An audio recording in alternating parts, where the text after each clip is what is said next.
প্রশ্ন করেছে মাথার চুল লম্বা রাখার পদ্ধতি কি? সুন্দর প্রশ্ন করছেন।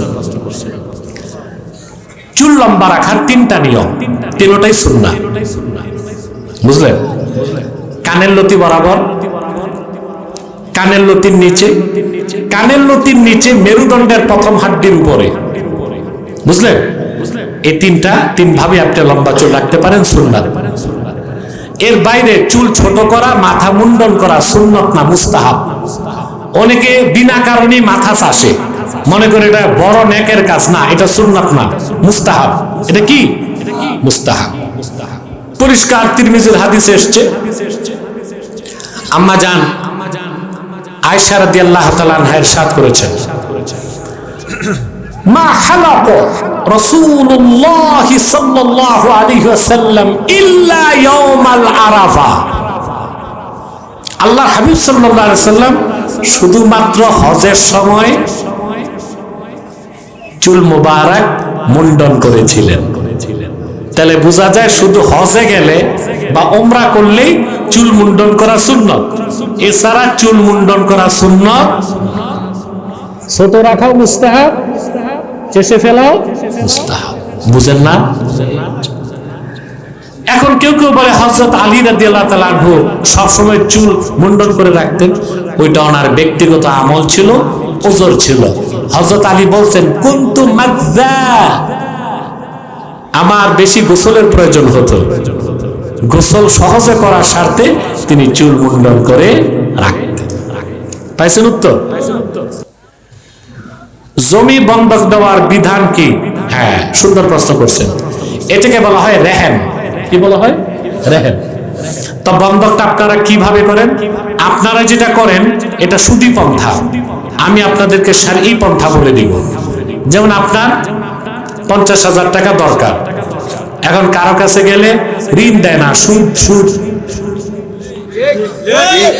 একজন ভালো মানুষ পাইছেন, উনি বলছে ঠিক আছে 50,000 টাকা যে তোমার দিব বন্ধক, তোমার জমিটা আমার কাছে রাখো। এটাই বন্ধক না? কথা বলে না। তো 3 বছর পর আপনি টাকা ফেরত নিলেন, জমি তারটা, তার টাকা তারই দিলেন, আপনার জমি আপনি নিলেন, এতটুক তো জায়েজ। কিন্তু ওই যে 3 বছর আপনি তার জায়গায় চাষাবাদ করে খাইলেন, ওটা সুদ। ওটা কি? এখন করণীয় কি? করণীয় একটাই, আপনি তার সাথে দ্বিতীয় চুক্তিতে আবদ্ধ হবেন। ভাই বন্ধক হিসেবে তো জায়গা রাখছি, ফেলে রেখে লাভ কি? তোমারে কিছু ভাড়া বাবদ দিবনি, আমি একটু চাষবাস করে খাই, তাহলে জায়েজ।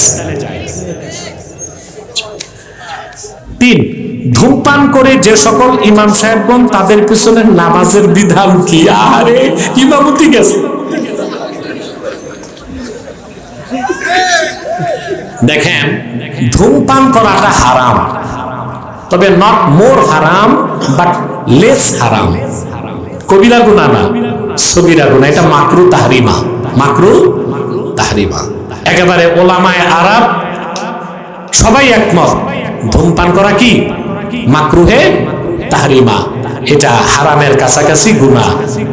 অতএব মাকরু তাহরিমাও যদি নিয়মিত কোনো ইমাম সাহেব করে, তাহলে তার আদালত নষ্ট হয়ে যাবে। কি নষ্ট হবে? আদালত নষ্ট হয়ে গেলে ওই ইমামের পিছনে নামাজ পড়লে পুরা ইক্তেদার সওয়াব, পুরা নামাজের জামাতের সওয়াব আপনি পাবেন না। হয় ইমাম সাহেবকে বদ অভ্যাস ছাড়তে হবে, নয় আপনাদের ইমাম সাহেব বদলাতে হবে। তবে একটা কথা বলি, রাগ করেন না, সিলেটের আলেমরা আর চিটাগাঙ্গের আলেমরা মনে করে সিগারেট খাওয়া মুবাহ। এদের পক্ষে কোনো দলিল? আমি একটা দলিল দিয়ে দিব, কথা বলেন। আচ্ছা ভাই, তর্কের খাতিরে মেনে নিলাম সিগারেট খাওয়া হালাল। সব হালাল কি খাওয়া যায়? কথা বলেন। মুখের থুতু কি হালাল না হারাম? হালাল না? আরে মাতো মাতো হালাল। পিরিজে $1 থুতু দিয়ে কেউ বলছে ভাই একটু চাটেন, আপনি চাটবেন? যদি হালাল তো। আল্লাহ শুধু হালাল খাইতে বলেন নাই, আল্লাহ বলেছেন কুলু মিম্মা ফিল আরদে হালালান তাইয়্যিবা, নির্দেশ শুধু হালাল খাওয়া না, হালালান তাইয়্যিবা। এখন যদি চিরাঙ্গের আলেম আর সিলেটের আলেমদের মধ্যে তর্কের খাতিরে বলি সিগারেট হালাল, তাইয়্যিবা বলা যাবে? তাইয়্যিবা মানে হালাল এবং পবিত্র। আর যে খাদ্যের দুর্গন্ধ থাকে ওটা কি পবিত্র? কথা বলে না। সিগারেটের দুর্গন্ধ, যারা চেইন স্মোকার নিয়মিত সিগারেট খায়, আলেমদের কাছে দেখা করতে আসলে চকলেট খায় আসে, তখন চেইন স্মোকারের মুখ থেকে বাচ্চাদের পেশাবের মতো গন্ধ আসে। দুর্গন্ধ না? এটা কি তাইয়্যিবা হবে? দুই, এখানে আছে নিকোটিন। এটা হচ্ছে জেনে বুঝে নিজেকে ধ্বংস করা, এটাও শরীয়তে হারাম, নিষেধ। 3 নাম্বার হচ্ছে তাসাব্বুহ বি আহলি জাহান্নাম, আহলিন নার, জাহান্নামীদের মুখে সবসময় আগুন জ্বলবে। তো সিগারেট খাইলে দূর থেকে দেখা যায় মুখে আগুন, এটা জাহান্নামীদের সাদৃশ্য পাওয়া যায়, ঠিক না? এত তো কারণে ওলামায়ে আরবের মতে সিগারেট খাওয়া হারাম, মাকরুহ তাহরিমা, খাবেন না, ঠিক আছে? আর এটা আপনাকে ধ্বংস করে দিবে। আলেম ভাইরা কষ্ট পাইলো, আমার করার কিছু নেই।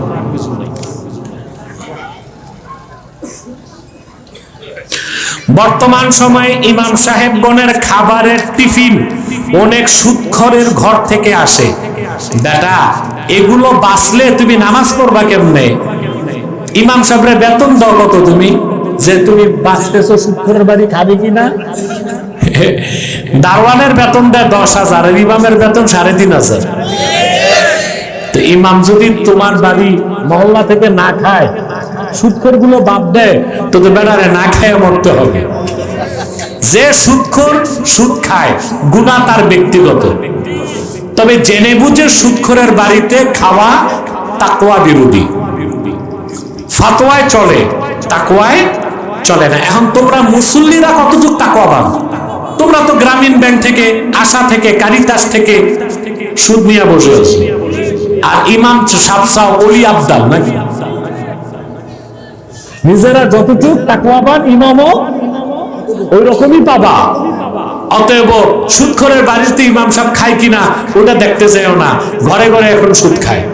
তবে ইমাম যদি আল্লাহওয়ালা বুজুর্গ হয়, কষ্ট করলেও সুদখোরের বাড়িতে সে খাবে না। একটা ফাতাওয়া আর একটা তাকওয়া।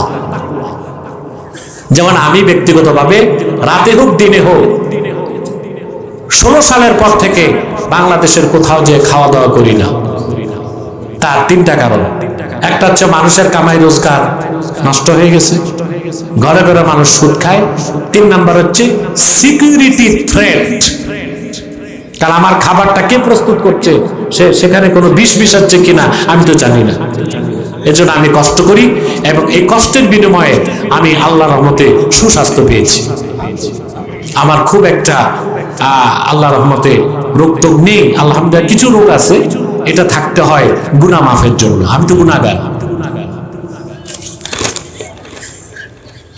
বিবাহিত পুরুষ ও মহিলাদের পরকীয়ার বিধান কি? দেখেন, বিবাহিত হোক আর অবিবাহিত হোক, পরকীয়া করাই হারাম কাজ, বুঝলেন? এখন আসেন, অবিবাহিত পুরুষ অবিবাহিত মহিলা যদি জিনা করে, এটা এক পর্যায়ের গুনাহ, কবিরা গুনাহ।